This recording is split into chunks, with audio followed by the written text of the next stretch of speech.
Rambam Yomi for Tuesday, Hey Elul Tavshin Pei, the 11th Perek of Hilchos Avoda Zara. So yesterday we learned a Perek that was a bit short on the quantity, but it had a lot of interesting stuff inside about Leisach and related halachas. Today we're moving on to a Perek that's both long in quantity and is full of interesting things. It's going to cover mitzvahs number 36 through 44. Amud Vav is not to behave like the Gentiles. 37 is not to do nichosh. Number 38 is not to be a kaisim. Number 39 is shleila einin. Mem is chayver chaver. Mem aleph is deira shel amesim. Mem beis and mem gimel are not to ask oivin yudaini as opposed to doing oivin yudaini, which we read about earlier. Number 44 is not to do a kishuf.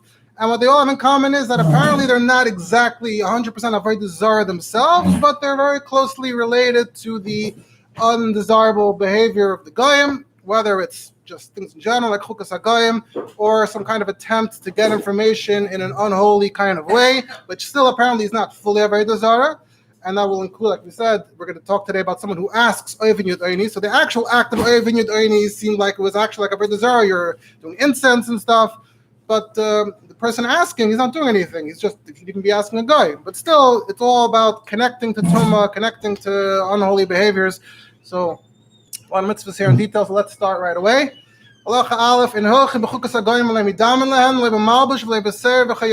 So you shouldn't follow their behaviors, you shouldn't compare yourself to them, not in clothing and not in hair, etc.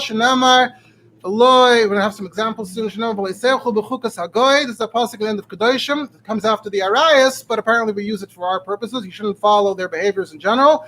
That's in Parshas Achre before the Arayas, and the context there is you shouldn't do what they did in Eretz Mitzrayim and in Eretz Canaan. Also, I don't know if that's what the literal meaning is, but we're using it for this.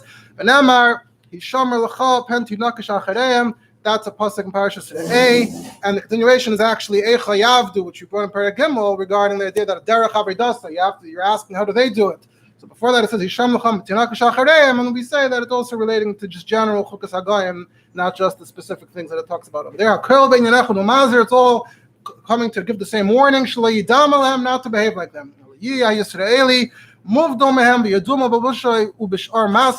A Jew should be distinguishable and notable by the way he dresses and by his other behaviors. And so the Rambam is phrasing it not just as a negative, not to be like them, but also as a positive statement that a Jew should be identifiable. And he makes a comparison. Just like we're distinguishable in the Mada, in our philosophy, and deis, in our traits, so the same goes for even the externals. There should also be something different. Also in Parashas Kedoshim over there, actually the context is etc. But also we're using it for this purpose, and also here it's a positive statement that we're supposed to be different. Okay, now that Rambam brings a few examples, Lamaisa, 5 examples. One is about Lavush.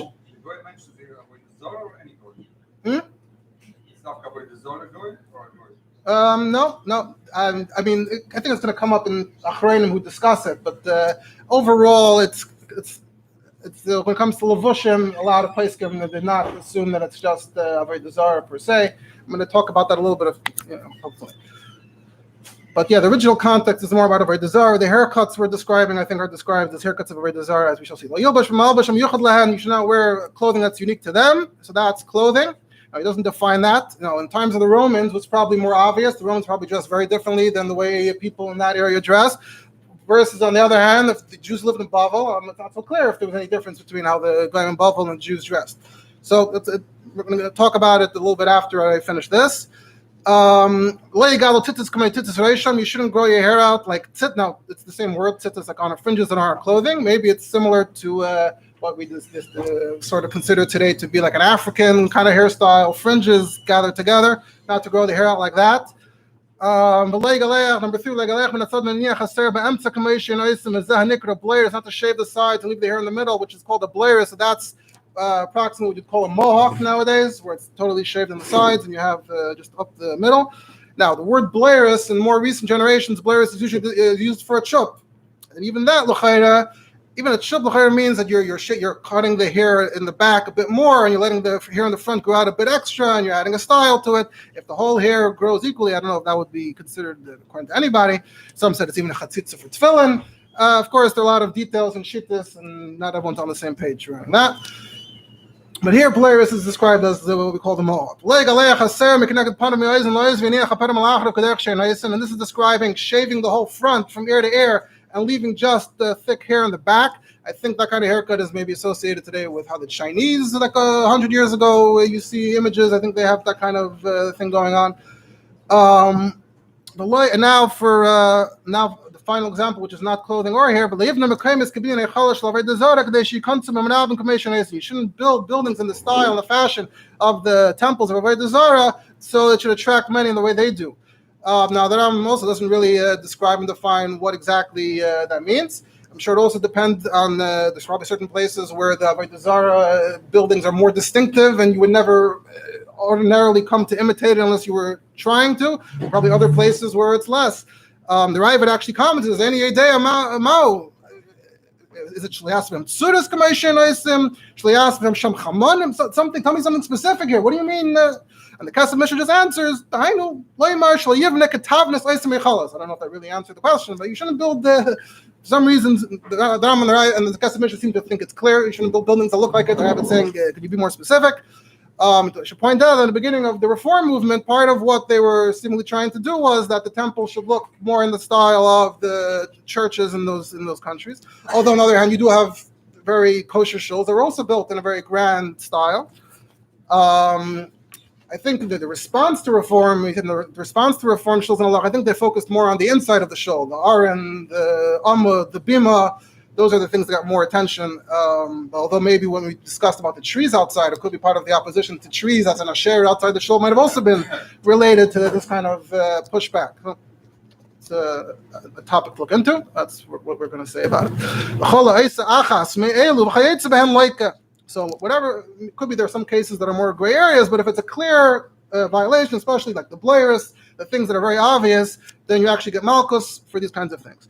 Now, before we continue, regarding chukas hagayim in general and clothing specifically, there's a very, very fundamental tshuva of the Maharik, Rabbi Yosef Cologne, who lived in Italy in the 1400s.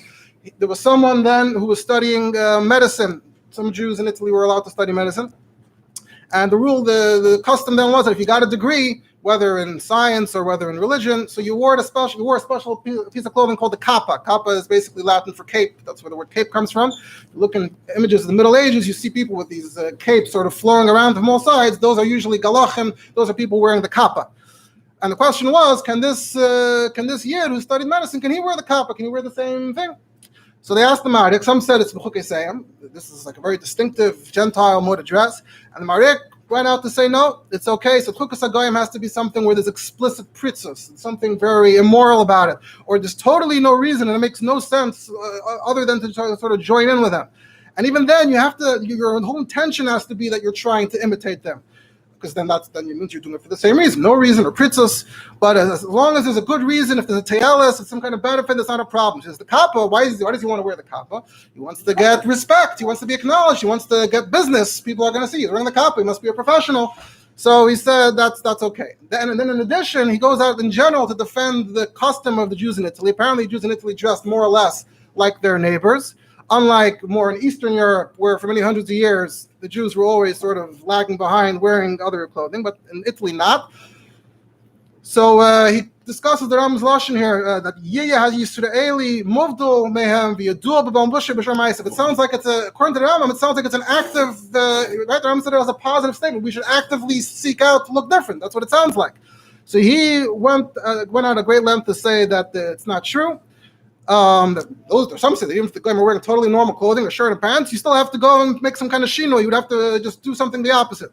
So he says, they would, according to those, Marek says, they would say that if they do right, we have to do left. If they do left, we have to do right. Just a bit to do something different. That's what the Oisrim say. But he brings lots of rayas and shas that Jews looked exactly like the goyim, according to his rayas. This is the Gemara about Arkus of the Masani, that you're supposed to be Meiser Nefesh if they want you to change your shoelace. So he says that's only the shoelace actually have to do with pritzes, but the normal clothing wouldn't be a problem. And even if Jews never wore this clothing ever, it doesn't matter. It doesn't make just because the Gentiles always wore and Jews never wore, doesn't automatically make it goyish clothing. Only in very, very extreme cases it has to be, I don't know, a national piece of clothing. I don't know exactly. He says, Eina Yisrael mechuyev l'shtanis min hagoy klal v'ikar, according to him. According to what the Rambam also holds, he fits that into the Rambam. And even if the Rambam says, you have to change, you can be so minimal, you could just do something tiny on your shoes, and otherwise you'd be the same. And he says, anyway, the kappa, it's not a Gentile thing, since most Gentiles don't wear it either. It's just for chachamim. Chachamim wear it. It nothing to do with Gentiles per se. So if you're a Jewish chacham and not Jewish chacham, it shows that you're a chacham. He says, anyway, if you put tzitzis on it, if you make a shinoi, you make corners, you put tzitzis on it, then you'll totally be fine. Adrabah, Malbush Yisraelu, you actually turned it into a Jewish Malbush, it's the Jewish kappa. And he says, anyway, but his time, if it's true, I'll call upon him no matter what. There's no one okay, no one's doing all right here in Italy, but there is Shekule Chayev who's there. Because everyone, we're all wearing the same thing. This is the big foundation in this subject, and a lot of people quote his rules, sometimes approvingly, some maybe not, some disagree with him. Surely in Poland and places like that, we had the Paiskim, the Ramah, the Shach, the Taz, they were all clearly wearing unique clothing. Now, actually, in time of Tzemach Tzedek, this came up again, because in time of Tzemach Tzedek, there was a Gzeira Samal Bushim. The Zara specifically wanted to sort of assimilate the Jews. He didn't want them to be dressing so distinctively anymore. They had to update their clothing. There's two tshuvas on the Tzemach Tzedek about it. One about focusing on the clothing aspect. And I've seen a lot of people quote the Tzemach Tzedek as being matter, but actually, I went through the whole tshuva once, and I see that he's discussing the Maharik, and in certain parts he's like explaining what the Maharik will say, but he actually is going against the Maharik, and he says that the Maharik is against the Rambam. He says that the Rambam here is clearly saying that you have to be different no matter what.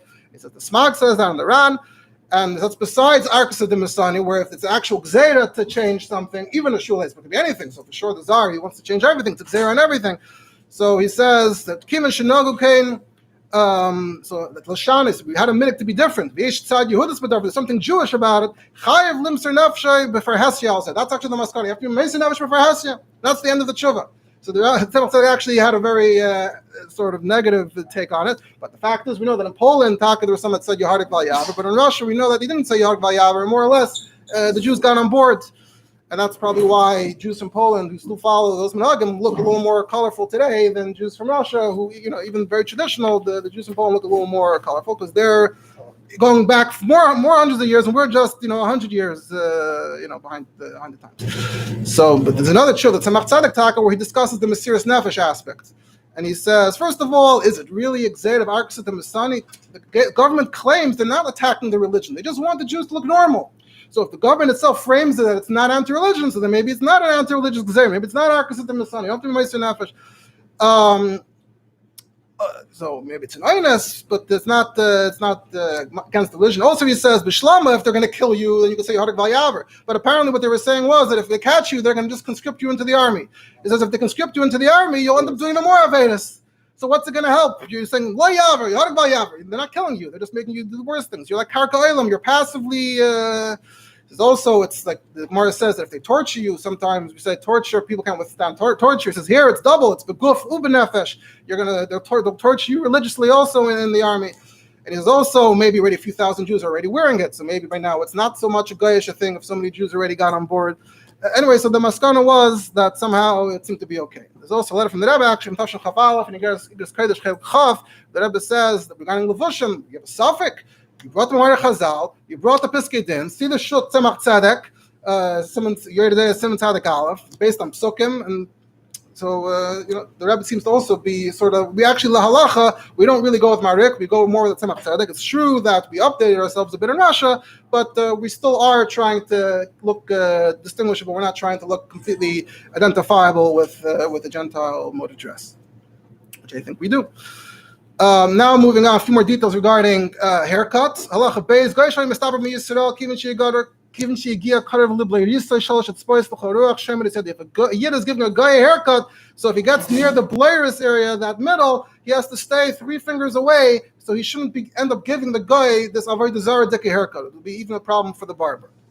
And that was a special hatter. Halacha gimel Yisrael shayakarev l'malchus v'tzarich leishel v'nei malcheim. If there's a Jew who's close to the king, to the kingdom, to the royals, and he has to sit in their presence while like and it's going to be embarrassing. It's going to undermine his whole approach. If he's not dressing like them, it looks foolish, looks silly to them. So then he could wear the clothing and do the haircut. This is clearly, it says clearly in Chazal that there were those who had permission at the time of Chazal to do that. Now the Kesef Mishnah asks, if you said you get Malkus, so how can Chachamim be matir in Isser Torah for Krevei Malchus? He says either Mishum Hatzalas Yisrael Hu Desharu, you're saving Klal Yisrael, so that's not a regular. It says Inami Shatayda Loy Parta Davar. Maybe we're takas in the Torah didn't say anything in detail, so nothing is actually Midaraisa specifically. It said B'Chukisei Moiselechu Masra Davar LaChachamim. Chachamim are in charge, and if they want to retract it in a certain situation, She'ein Ligzer like Krevei Malchus, actually Chachamim are fully in control of the details of how it's applicable. Now we move to that was Chukas Hagayim. Now we move on to number 37, Nichosh. Now it's generally, I saw it's translated in English as soothsaying, but we're going to see a lot of the translations of these terms. We'll see how the Rambam might be different in how the Rambam defines it. So Leisenachshu, Emanachshin Kagayim, Shenema Leisenachshu. This pasuk Leisenachshu is Parshas Kodeshim. The beginning of the pasuk is Leiseichel Al Hadam, which is brought elsewhere in the Rambam, not here, but we'll see elsewhere what Leiseichel Al Hadam means. And the continuation of the pasuk we're going to see soon. What is nichosh? So it's not really. I don't know if we'll see what it is in a second. Let's nichosh. Because in elu shoimrim hayol v'nafla piti. Someone who says because bread fell out of my mouth, which shouldn't have happened, or I accidentally dropped my stick. So therefore, I'm not going to go to somewhere today because I'm going to have bad luck. So this, I think, we can define more as what we call today superstition. On a practical level, meaning you're literally making decisions, you're doing something, you're not doing something based on superstitious signs, good luck, bad luck, based on things that are, totally no direct connection at all.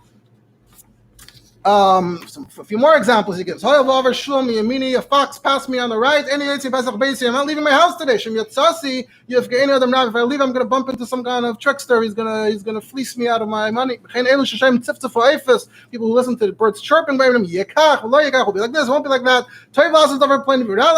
It's good to do this, bad to do this. The hens usually call shachris in the morning. This hen called out this rooster called out in the evening. You got to shech them right away. Or shech the hen that sounded like a rooster. So, of course, nowadays there are other famous examples of superstition, being black cat. You don't want to walk where a black cat went, or avoiding the number 13. Those would be examples from the contemporary times. There are also some things where you avoid it. It's not actually here that I'm talking about. Because of that, you're not going to do something normal. Then today, at least, you have superstitions where you want to avoid doing it. You don't want to walk under a ladder. You don't want to open an umbrella indoors.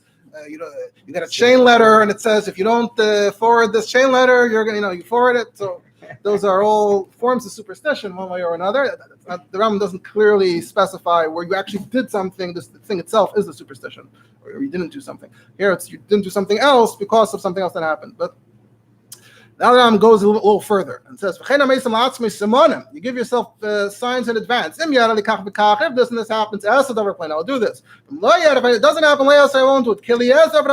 Which is what Eliezer did with Rivka. He said, he gave a sign, I'll take the girl who does this and that. And that, the Rambam says, an example of what you're not allowed to do. It's all forbidden. So this is including any seven, not just the classic superstitions.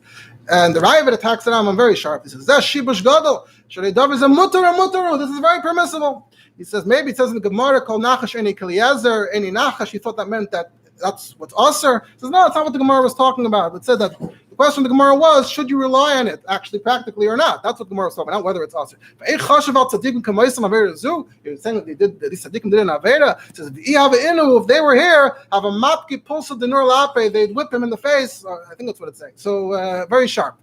So the Kesef Mishnah responds, and he says, how can you, at least this whole discussion with the Gemara means, but forget about that. The tzaddikim, how, according to the Rambam, the tzaddikim did nichosh? He says, no. The nachash that the Torah says is aser is someone who's taila, he's depending on things that make no sense. So what's the connection? The bread, the deer, it sort of crossed your path. That's darkei amori. But if you take simonim where it actually makes sense that this is a good sign, then that's normal. I mean, if someone says, he says, it's going to rain, I'm not going to leave my house today. Is that nichosh? I don't want to walk in the rain. If it rains, I don't want to get wet. That's very straightforward. So he says that's what Eliezer was doing. Eliezer knew that Yitzchak needs a wife who's fitting. So he made a simon that if the girl behaves very nicely, she must be the one. That's very straightforward. So he says that there's an element of that the Rambam is saying is like Eliezer, but not exactly what Eliezer did. Eliezer did Taka made sense. You have to see, even the Rambam would have to agree. And he gets a lot more into the details, and that's we're going to leave it at that. I would also say that's first of all, I don't think it comes up in the. That's another subject. I don't think it comes up in here. But I don't think we have time for that, but we can discuss it at a different time. Also, just want to say, I think also if you do it as a girl as opposed to a sign, if you just do it as sort of a girl, if this happens or that happens, and it's not, it's a 50-50 question. It's not like you were going to do something and the simon made you stop. You just, should I go, should I not? I'm not sure. So you can either make a raffle in your hat or you can make a simon. That might also be okay because you're doing it more like a girl as opposed to saying this has good luck, bad luck, this means something. Putting meaning into something where there's no meaning. And again, if you actually act on this, if you do something or don't do something based on that, you get malchus. Now the Rambam clarifies that even according to him, there is sometimes you can say that something is good luck. I built this apartment. It brought me good luck. This wife brought me good luck. The animal brought me good luck. He was blessed. Since I bought it, I got wealthy. We ask a child, is a pasuk got the lamed? Tell me a pasuk. And if the kid says a positive pasuk, yes, I'm happy. It's good luck. It says clearly in the Gemara that they used to do it. However, but the Rambam says, it's because you didn't act on it, you didn't do something or not do something. It's only for the past. Again, the Rabbi attacks and says that the Gemara doesn't say that regarding Isser v'Heter, just regarding relying on it, what you could rely on, what you shouldn't rely on. And it said that if they get it right 3 times, then you can rely on them. Also, the Kesef Mishnah asks, it seems like in the Gemara there are clear examples where psekli psukach, and then they actually did something or didn't do something. And it gets complicated. Then he ends off and he says, this is the Rambam's opinion. I will smag kasav, matzinu kama gedolim shomu liyanuka psekli psukach, va'isa maisa pi pasuk. Why? They consider it to be like a mini nevuah, so it's a different framework. It's not in the nichosh framework, it's in the nevuah framework. So if you just categorize it differently, then it's fine. By the way, this could relate to the whole question of opening Sfarim to get answers. We're not going to get into it, just pointing that out. Now to number 38, Kaisim. So I saw this translated as black magic, but that's not what how the Rambam is going to describe it. Ezu Kaisim.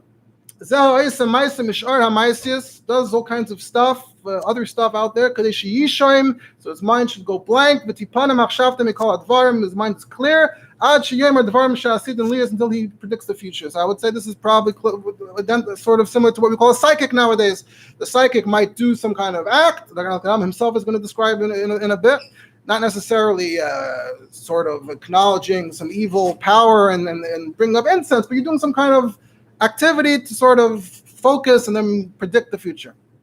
Some kind of trick is giving you secret powers. That seems to be enough to be in the category of Kaisa. Something's going to happen, or it's not going to happen. Who gives advice? This is what you should do. Avoid that. And I'm going to some examples. So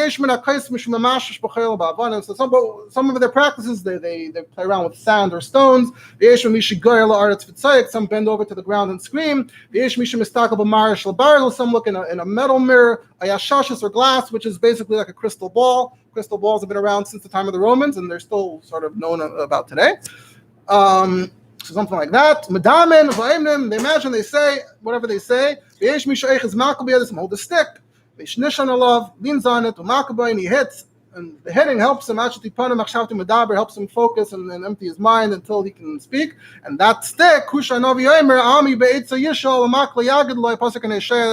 all kinds of the Avedas that actually have the pasuk about the Kashal Gamnavi Im Chalayla, which we run in Hilchos Perek Zion, about covering up Avedas of a Navi, of a Talmid Chacham.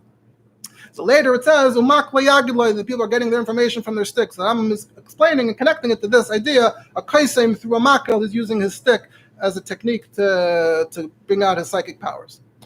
Makli Yagdla also became an expression when you want to say that someone's just making stuff up. Where does he get? What does he know what he's talking about? Makli Yagdla, he's making it up. Now, with kaisem, there's 2 sides. Nichosh is just yourself. You're the one doing the nichosh. With kaisem, there's the kaisim, there's the person approaching the kaisim and asking him for his services. So with this, and with maybe the rest of the ones we're going to do, or most of them, the Rambam is going to have to address both who are we talking about when we say it's us or when we say it's a punishment, the guy who's doing it or the guy who's asking. There's also liksoim vilish or lakaisim. You can't do it or ask. Elisha shayr lakaisim. The guy asking makanoise makas mardus. We just give midrabanan, we beat him up. Meaning that apparently in the Torah there's no clear law that says don't ask. Whereas if you're Yudayni, for example, we're going to see later, they're even counted separately. You're not allowed to ask besides not doing it. So here it's taka aser, but we just beat you up. It's not the real thing. The main thing is the kaisim himself, the one performing it. Kaisim atzmai. And if he did any of these things that we described, like he gets malchus shenemar, this is in Parsha Shaftim. It says you shouldn't do all the toyavos, maver b'nei b'tu b'eish, which we already had in Perek Vav from Melech, one of the Makairis from Melech. Chaisim ksamim, mo'inim, menachash, mechashiv, chaver, chaver, shar leiv, yadayni, derish, alamesim, at Tamim Tia, it says over there, and a lot of these words are going to be quoted throughout the Perek, Taka, as we go through the Perek. But you didn't have the own way of things, the kameya. The Rambam is not going to be very favorable towards Kameya. We're going to see a little bit over here. Yeah. I mean, it's frowned upon even, but the Rambam probably would not have given an exception for that, but that's the whole topic. Halacha Chas, now for Mo'enin. So Mo'enin is translated somewhere as divination. We'll see how the Rambam defines it.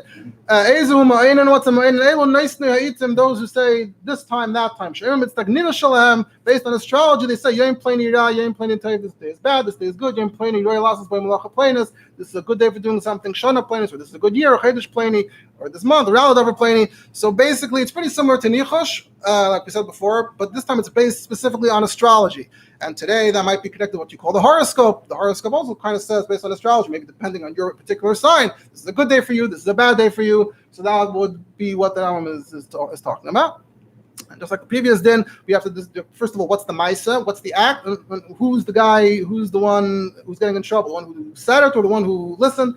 So Asr La'aynain, Avu Bishalei Asa Maisa. So first of all, the guy, the astrologer, he's not allowed to do it, even though he's not doing anything. He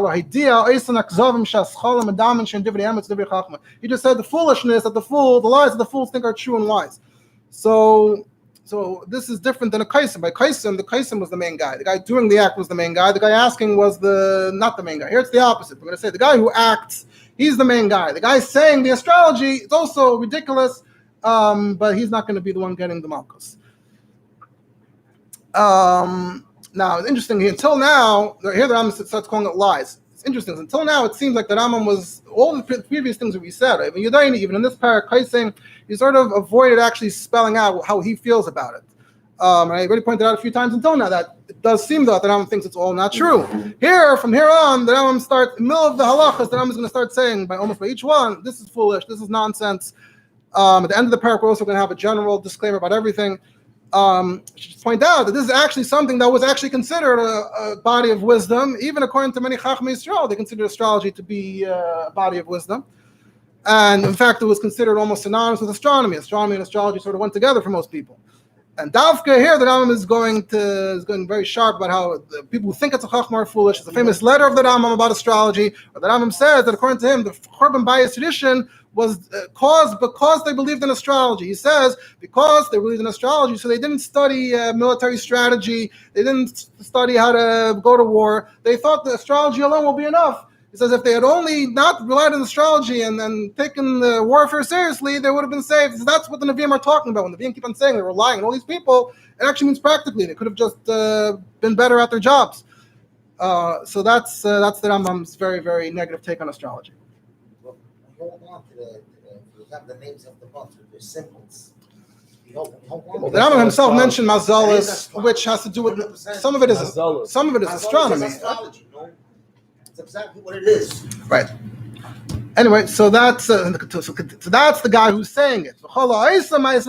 Someone who acts on it, you have to do an actual act, and the actual act is doing something based on the advice. He did something according to what they said. He gets the malchus without the continuation of the pasuk and the now the Rambam adds a whole other thing. It says, someone who does seemingly sleight of hand. And he makes it seem to the audience that he did something unusual. He didn't actually do what they think he did. It's also included in Mo'ein and Blake Yosef Gemakus. Now the Gemara has brought us two different opinions, but the Rambam seems to somehow want to take both. Because the Mishnah says, apparently he thinks it's not an argument. Also later, though, the Rambam is going to count Machashiv separately, and he's going to mention Eiches HaSainayim over there again. It's a big kasha how to resolve all of it, but it seems clearly over here from how we described it, it's talking about the regular sleight of hand, what today you'd consider a magic show. That's what the Rambam is talking about. However, Lamaisa in recent generations, there are places who say that it could be okay if you explain to the audience that this is a trick. Or Rambam is talking about if you didn't say. But if you just say, hey, I'm just entertaining you, I'm explaining maybe one trick to you so you see how I do it. I'm not going to explain all of it because it's going to ruin the fun.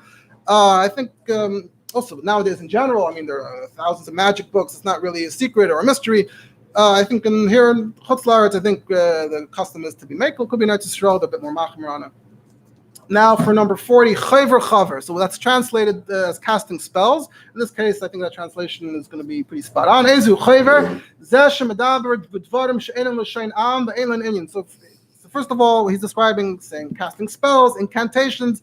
Even in today's culture, it's a sort of a known concept, although I don't know if there's anybody who actually takes it seriously. It's more like in literature, Harry Potter and stuff like that. There's like the spells and stuff like that. But even nowadays, there's sort of a concept where like maybe someone will find a book and try it out. So according to the Rambam, even if you don't take it seriously and you want to just try it out, it might actually be problematic because like a lot of the things here, according to the Rambam, the main thing is that you follow the instructions as opposed to whether you're actually doing anything. So that's the concept, and he's saying it's not l'shaina, meaning it's nonsense. It's just syllables. It doesn't mean anything. The problem is that the younger generation can get involved with something like Harry Potter, it moves the mind. Yeah, sure. And again, the Rambam throws in that it's foolish. You think it's helping. Like it's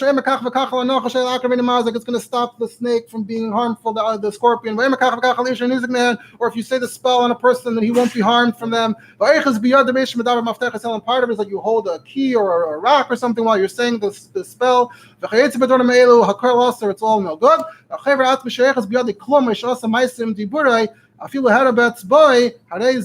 So again, there's two parties here, but the chayver atzmai, the guy actually doing it, so he's the one, even if he just uses his finger, that pasuk can shave him. But if he just said words, if he didn't do anything alone, not a single motion along with it, or the guy who asked him to say it for him, and he's sitting there and he's imagining that it's helping him. So that's not the main thing, but you also get beaten up because he participated in the foolishness. All the silly sounds, it says it's foolish. Now, of course, there is in Rishimis that Rabbi mentions that there is the one from Gemara where someone's choking, you say chad nachas. The Rabbi says, Maharil already says that one's okay. The Gemara says it's okay. The Maharil says it's okay. The Rabbi said that he didn't base Harav. Okay. Now the Rambam says that sometimes it could be okay. But if someone got bitten after the bite, then you are allowed to say whatever you want. Even on Shabbos, because the Yashav died to help the person psychologically. So we're not doing it because it really helps and it's awesome. No, it doesn't help. But why are we saying it's mutter if it doesn't help? Because they should tie up diet for psychological reasons. You should feel better. And now comes some very sharp words from the Rambam about turning psukim into a spell, into a kameya. You have a makkah, a wound, and you read a pasuk as a spell, or you're reading it as a spell if the child shouldn't be scared. You use the actual Sefer Torah and tefillin as sort of a kameya. So he should fall asleep. First of all, not enough that you're basically along with those who cast spells. You're no different. It's denying the whole Torah. You're turning the Torah into some kind of medicinal thing. The Torah was here to shape you as a person, not to give you magical powers. It should be life for you. That you're talking, I love Tzchus Kriyasim, but even the Rambam concedes that if you read Psukim, if you're healthy, if Psukim or Mizmer Tilim for the Tzchus, you're not some Yitzhara Sunazakim to save you from Tzara, Harei Zamutter, then it is okay. The Rabbi actually quotes this Rambam. Someone asked the Rabbi about Lipsit Tefillin. The Rabbi was pushing Tefillin as a Shmira. The Rambam in Hilchos Mezuzah says if you turn the Mezuzah into a Shmira, Mamish, it's horrible. So among other things, the Rabbi points there. The Rabbi says, you see, regarding Tehillim, the Rambam says it is okay. So there is a framework for where it's okay. 41 Data Shalom Esim, Yud Gimel Ezer Data Shalom Esim, Zeh Amad Bes Atzma Roy Lefon Beis HaKvaris. He stars himself and sleeps in the grave. So the the dead guy comes in a dream and answers those questions. Some will go much further. They wear special clothing, and they say things, and there's incense, sleep alone, so that so-and-so should come to him in a dream. If you do any of these kinds of things, like you got now you have some today, some the counter, they say, oh, it's kibbutz tzaddikim like der Shalom Esim, but even according to the Rambam, could be the Rambam wouldn't have been a big fan, but it sounds like it's very specific impure behaviors, not going to just kibbutz tzaddikim. I mean, Chazal mentioned kibbutz tzaddikim. Okay. Yudalid, Oiv Yudaini asking also Lishabal Oiv Bal Yudaini Shnam Limatz B'Chavisha Oiv Yudaini. So here's the shayel. The altif will be used for doing it. Didn't say Salam Shabal Oiv Yudaini Atzman B'Skila. So what we learned earlier is that they get skill, the guys who do it. Initial behen ba'azhara, but if you ask, it's a lav. You actually only get malchus. You get malchus mardus. Oh, but then keep in mind, if you didn't act based on it, then that's the act of shayel where you actually get malchus. Halacha tezvav number 44. Machashiv chayiv skila. Vusha also maisik sof. You did actual sorcery. But if it was just a trick, here's a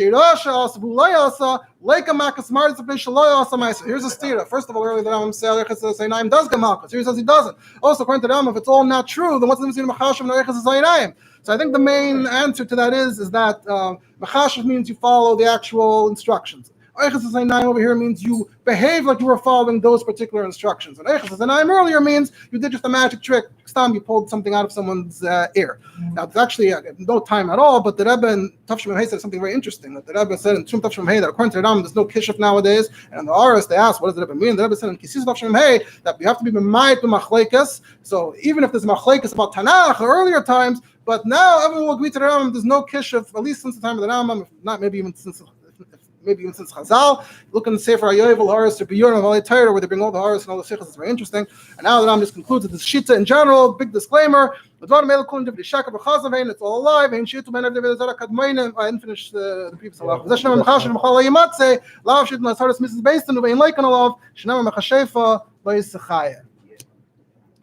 So Lo Yimatze was included in Lo Yimatze B'Kerbecha. One of them was the Kishuv, so that's Naf Shitun Lasaris Mrs. Bastin. You don't get Malchus, actually get Misa. The Dvarim Ha'elu Kulan Tivri Shaka B'Chazavein. The big disclaimer, it's all lies. It